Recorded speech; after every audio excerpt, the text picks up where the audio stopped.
Let's talk about what we can all learn from former Notre Dame head coach Lou Holtz about sticking to our principles. I'm Dr. David, orthopedic surgeon and sports medicine expert. Lou Holtz was a tremendous coach everywhere he was, but he's most known for his time at Notre Dame.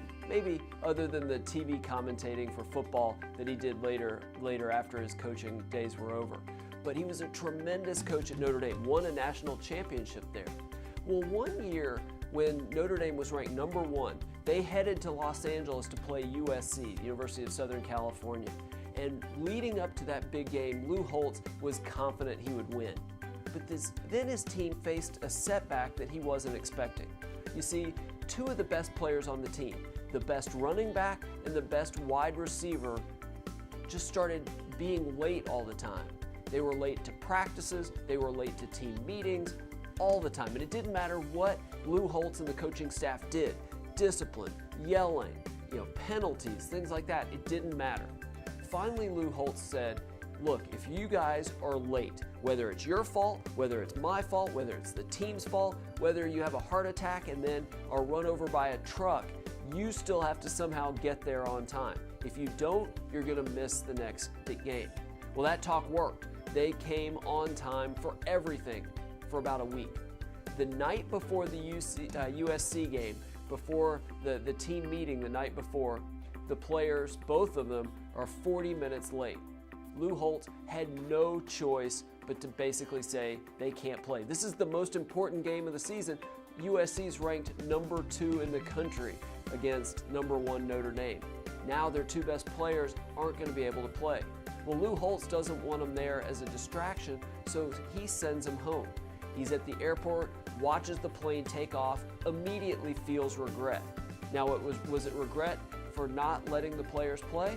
No. Lou Holtz regretted not making them walk back to South Bend, Indiana. Now, it would have been very easy to say, hey, these are our 2 best players. We need them to beat USC, the second best team in the country. We'll discipline them for a game that doesn't matter.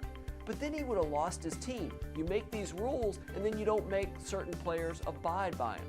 He stuck to his principles at the risk of losing a very important game, and then the rest was history. The team supported him, they did great, they went out and beat USC. We need to stick to our principles in whatever we do.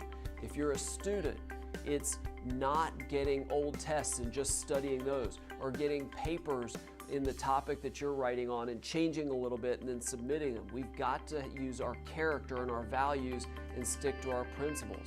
Obviously, these same principles apply to sports. They apply to the business world. It's not getting information about our competitors from a shady source and using it to our advantage. It's doing the right thing. It's not cutting corners to make more profits. It's sticking to the company values over a long term and basically ignoring shortcuts and giving up our principles for a short-term gain. Lou Holtz would be very proud of us because we're doing it the right way. If we do it the right way and stick to our principles like Lou Holtz did, we can become champions in sports, business, and life.